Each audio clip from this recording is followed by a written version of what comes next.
Salut les traqueurs de l'écho et bienvenue dans le bonus de votre podcast préféré. Je suis Salim Nesba et je vous propose d'entendre mes collègues du journal L'Écho, Sonia Romero-Ruiz et Charles Régnier, ainsi que Yuri Huygen, l'analyste de la revue L'Investisseur.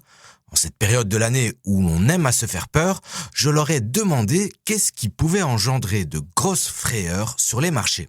Charles, toi qui suis particulièrement l'actualité à Wall Street, est-ce qu'il y a des valeurs qui te font peur ? Alors peur, c'est peut-être un bien gros mot, mais en tout cas, il y a certaines valeurs qui peuvent être un peu inquiétantes. Donc moi, ce que j'aime bien regarder notamment, c'est le fameux Price to Earnings Ratio. Donc c'est en gros ratio cours-bénéfice. Ratio cours-bénéfice, exactement. Et je m'intéresse plus spécialement à celui qui considère les bénéfices futurs. Et donc on regarde, il y a quand même deux entreprises, par exemple, qui ont un ratio très élevé. Donc je pense notamment à Tesla ou à Palantir. Du côté de Tesla, c'est parce qu'en fait, ils ont de manière générale des bénéfices qui sont en chute, parce qu'en fait, leur activité principale, qui est du coup la vente de véhicules électriques, en fait, est en ralentissement. Mais d'un autre côté, en fait, c'est une société qui a quand même vu son cours de bourse grimper sur les 6 derniers mois, parce qu'en fait, elle est valorisée plus sur la conduite autonome, les robotaxis, les robots humanoïdes, en fait, toutes ces initiatives d'intelligence artificielle. Et en fait, du coup, c'est vraiment ça qui justifie sa valorisation boursière actuelle. Or, ça ne se traduit pas encore par vraiment une croissance des bénéfices. Et donc, du coup, ça, c'est, je trouve, un peu inquiétant. Dans le cas de Palantir, c'est un peu différent. Donc, c'est juste que sa valorisation boursière a grandi plus rapidement que ses bénéfices n'ont grandi. Et donc, du coup, on peut voir qu'aujourd'hui, elle a aussi un PER qui est extrêmement important, en tout cas beaucoup plus élevé que même d'autres valeurs technologiques du Nasdaq. Et donc, c'est des valeurs qui ont été aussi très recherchées par les retail investors, donc les investisseurs particuliers.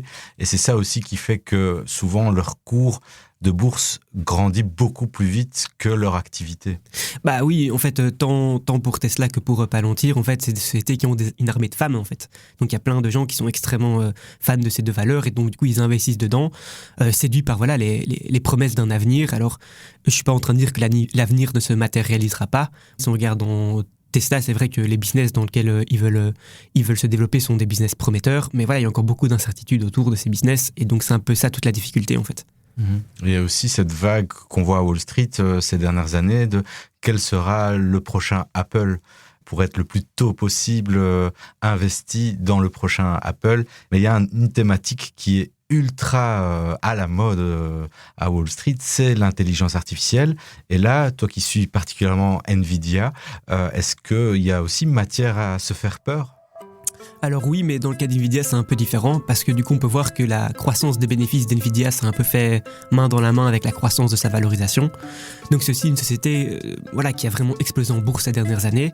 Mais en fait, la croissance de ses bénéfices était telle qu'elle n'a jamais eu un PER qui a été si important que ça. Donc en fait, c'est resté, sa valorisation est restée quand même plus ou moins en adéquation avec ses bénéfices. Et donc ça, c'est d'une manière, c'est rassurant, mais d'une autre manière, il y a aussi mesure à s'inquiéter parce que, en fait, ces bénéfices sont en grande partie générés par d'autres géants de la tech qui, eux, investissent dans l'IA. Et donc, si demain, ils arrêtent d'investir dans l'IA, ça peut être un danger pour Nvidia. Donc, en fait, la comparaison qui se fait le plus souvent, c'est qu'Nvidia, c'est le vendeur de pelles et de pioches de l'IA. Donc, en fait, ils vendent les semi-conducteurs qui sont utiles pour le développement de l'IA. Et donc, ces autres géants de la tech comme Microsoft, etc., ils utilisent ces pelles et ces pioches pour creuser l'or étant l'IA, mais que si demain ils se rendent compte que l'IA n'est pas de l'or et qu'ils n'ont plus besoin de pelles et de pioches, ça remet quand même vachement en question le business model d'NVIDIA. Et là, tu l'avais expliqué dans le Tracker Talk qu'on avait fait ensemble, le 100e, qu'il y avait quand même une certaine connexion entre tous ces acteurs de l'IA et que tu avais utilisé l'image du château de cartes, qu'à ce moment-là, en cas de danger ou de risque, on verrait que cette interconnexion est forte. Bah oui, c'est cette fameuse circularité, si je peux me permettre cet anglicisme ou ce terme qui n'est à mon avis pas réellement français, mais voilà, la circularité. Donc en fait, c'est des sociétés comme par exemple OpenAI qui vont investir dans Broadcom qui lui s'associe avec une autre société et encore une société. Et en fait, tous ces acteurs au sein de l'intelligence artificielle font des accords entre eux et investissent l'un dans l'autre. Et en fait, du coup, ça donne l'impression d'une croissance des bénéfices. Enfin, elle est là, mais en fait, c'est parce qu'eux-mêmes se financent l'un l'autre. Et donc, si demain, il y en a un qui s'écroule, en fait, c'est tout qui peut potentiellement s'écrouler.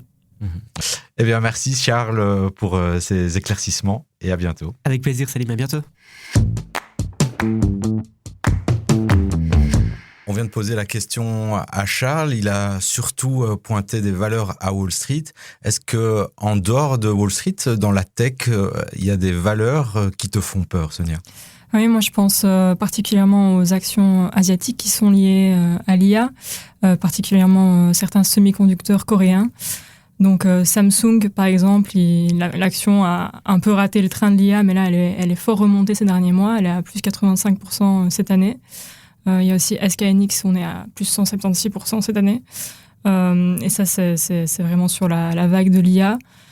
Les deux actions ont poussé d'ailleurs le Kospi à des records sur records et elles ont aussi noué des partenariats avec OpenAI, ce qui fait dire que si effectivement il y a une bulle IA, eh ben, les deux actions risquent d'être prises dans le mouvement en cas d'éclatement de la bulle.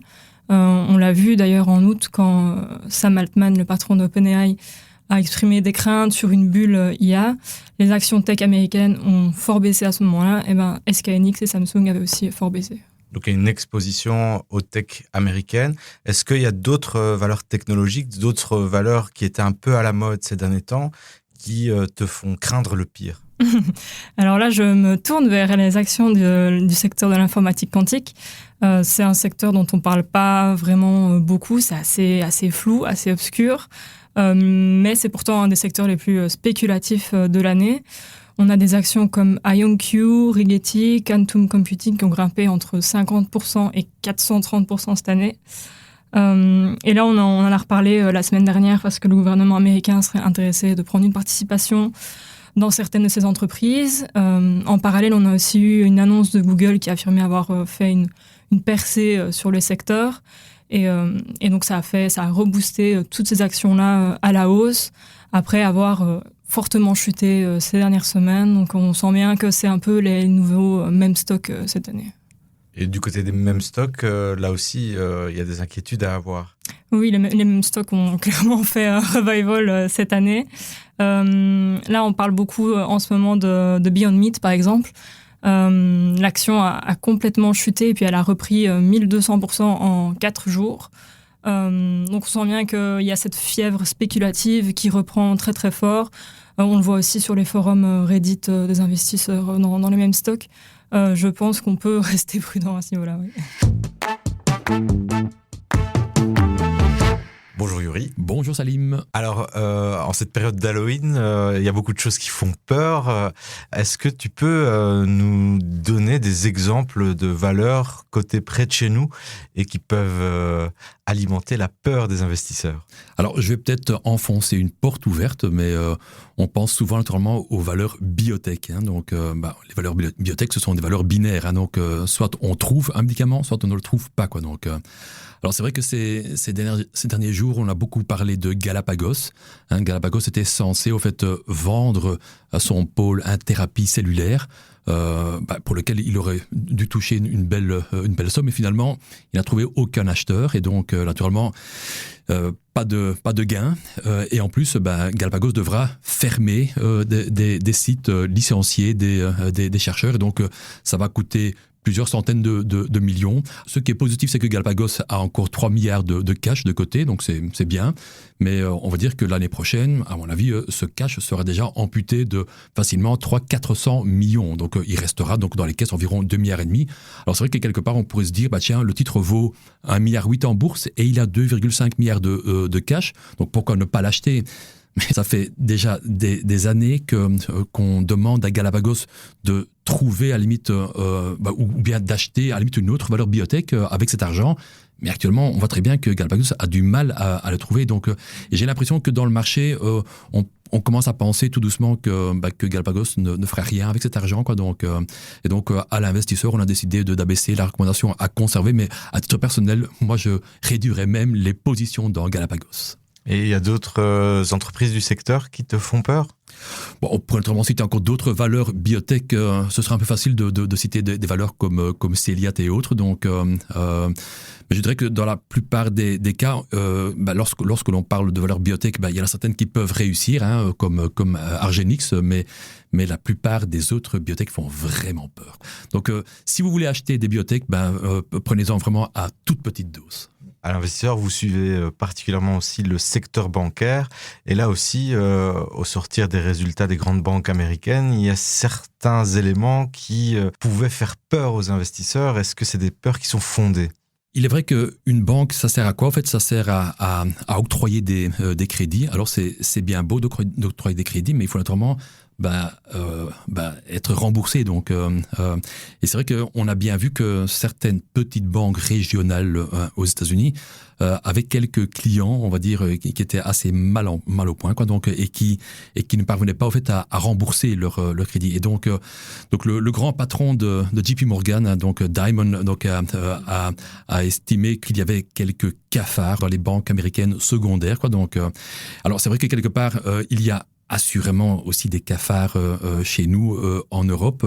La difficulté naturellement des banques, c'est naturellement en fait attention, elles sont très transparentes, donc, mais on ne sait pas toujours à qui les banques ont octroyé des crédits, et donc on ne le sait qu'après coup que certains clients n'ont pas été en mesure de rembourser leurs emprunts, quoi. Donc c'est vrai qu'il faut faire attention lorsqu'on investit dans le secteur bancaire, même s'il faut aussi reconnaître que s'il y a bien un secteur qui a bien performé en 2025 jusqu'à présent, c'est bien les banques en règle générale. Et alors, un investisseur lambda, qu'est-ce qu'il peut faire s'il a trop peur de la volatilité sur les marchés? Alors, c'est vrai qu'on parle souvent en fait de l'indice VIX, donc l'indice de la peur. Donc, en fait, c'est un indice qui évolue, on va dire, de 0 et presque 80 ou 90. Quoi. Donc, moi, je me souviens que en plein Covid et surtout pendant la crise financière en 2008, on avait atteint la barre des 80 donc pour l'indice VIX. Actuellement, cet indice tourne aux alentours de 15, 16, quoi. Donc, c'est vrai que la semaine passée, avec cette histoire de cafard, on était aux alentours de 20. Et donc, c'est vrai que au-delà de 20, on parle d'une volatilité, on va dire, assez importante sur le marché. Et on parle de volatilité excessive dès que le VIX dépasse la barre des 30 ou 40, quoi. Donc, alors, c'est vrai que quelque part, ce qui fait peur avec la volatilité, c'est que naturellement les marchés peuvent bouger dans tous les sens. Et donc ce que nous on propose éventuellement à l'investisseur, donc à ceux qui ont peur de cette volatilité, c'est justement d'acheter par exemple un tracker qui suit donc des valeurs, on va dire, au niveau mondial, mais c'est un tracker qui reprend que des valeurs à faible volatilité, donc des titres qui bougent moins que l'ensemble du marché. Et on a constaté ici qu'au mois d'avril, lorsque les marchés ont plongé, on se souvient, avec le fameux Liberation Day. Et là, le VIX était monté aussi à des niveaux inquiétants, 50, 60. En fait, tout à fait, quoi. Et donc, je me souviens qu'à l'époque, ce tracker, en fait, n'avait quasi pas baissé, alors que les marchés avaient reculé de plus de 10%. Donc, si vous voulez naturellement vous protéger contre cette volatilité, ce tracker peut faire l'affaire. Merci en tout cas pour ces conseils, Yuri. De rien. Bonne fête d'Halloween. À toi aussi. Merci. Vous aussi, dites-nous ce qui vous fait peur en bourse. Écrivez-nous à l'adresse podcast@leco.be ou venez réagir à ce qui se dit dans le groupe Facebook Les Traqueurs de l'Écho. C'était Julie Garrigue à la réalisation et Salim Nesba au micro pour Tracker, le podcast bourse du journal L'Écho. À la semaine prochaine.